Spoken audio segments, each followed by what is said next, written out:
Welcome students to BSL Bite Size Learning. So today we are going to continue our topic on fractions, and the last portion of it is multiply and divide.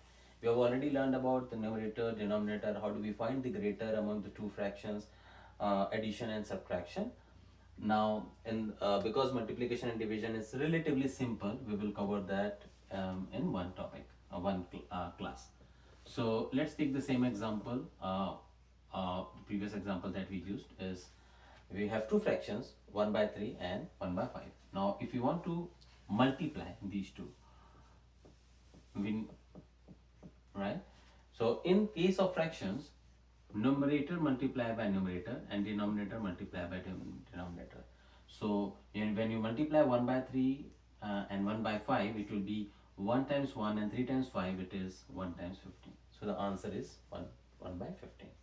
Now if you want to divide these numbers, so this is multiplication.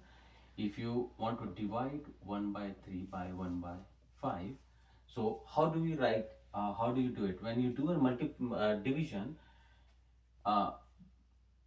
in case of division, the numerator becomes the denominator and denominator becomes the numerator, and the sign changes to multiplication. So if you see it like this is actually the division between 1 by 3 and 1 by 5, and it's the same way when you have numerator multiply by numerator and denominator multiply by denominator.